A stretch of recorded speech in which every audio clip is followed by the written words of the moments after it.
వందే మాత్రం. నేను మీ journalist Navata. Welcome to our politic.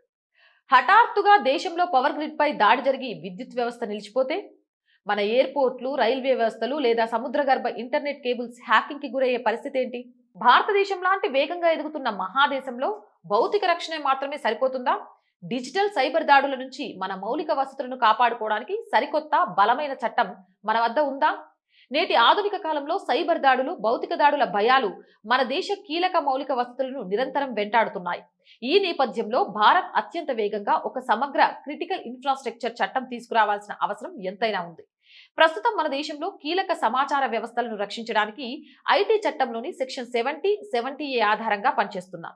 ఇది national critical information infrastructure protection centre కింద బ్యాంకులు, చెల్లింపు వ్యవస్థలు వంటి సాంకేతిక వ్యవస్థలకు మాత్రమే రక్షణ కల్పిస్తుంది.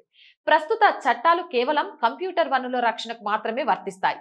ఒక బ్రిడ్జి, రైల్వే యార్డ్, విద్యుత్ సబ్స్టేషన్, నీటి శుద్ధి కేంద్రం లేదా ఓడరేవులను సమగ్రంగా రక్షించే చట్టపరమైన నిబంధనలు ఇందులో లేవు. క్రిటికల్ ఇన్ఫ్రాస్ట్రక్చర్ అంటే ఏంటి?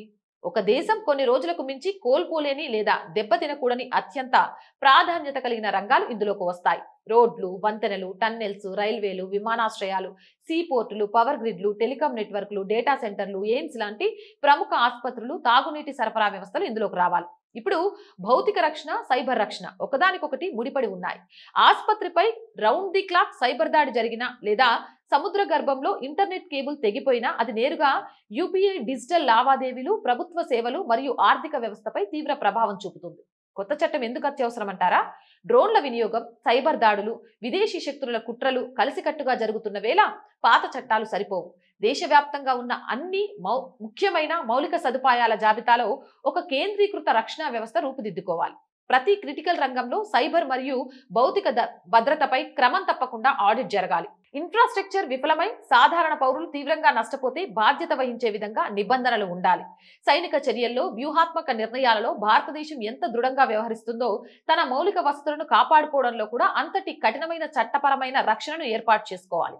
డిజిటల్, భౌతిక బెదిరింపులను ఎదుర్కొనేలా సమగ్ర క్రిటికల్ ఇన్ఫ్రాస్ట్రక్చర్ చట్టాన్ని వీలైనంత త్వరగా తీసుకురావడమే నేటి కాలపు అత్యవసర అవసరం. అవునంటారా, కాదంటారా? మీ అభిప్రాయం కామెంట్ చేయండి. జై హింద్, జై భారత్. అండ్ మోర్ వీడియోస్ కోసం our group of channels, our voice, our political, our Sanskriti 3 channels ని వెంటనే సబ్స్క్రైబ్ చేయండి.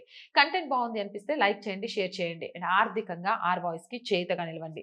ఆర్థికంగా సపోర్ట్ చేయాలి అంటే సబ్స్క్రిప్షన్ పక్కనే జాయిన్ అనే బటన్ ఉంది. 1 to 5 లెవెల్స్ ఉన్నాయి. ఏదో ఒక లెవెల్లో సపోర్ట్ చేయండి. లేదా స్క్రీన్ మీద గూగుల్ పే, ఫోన్ పేతో పాటు అకౌంట్ డీటెయిల్స్ ఉన్నాయి. మీకు తోచిన సహాయాన్ని అందించండి. వ్యాపార ప్రకటనల కోసం 8328500576 నెంబర్ని సంప్రదించండి. జై హింద్, జై భారత్.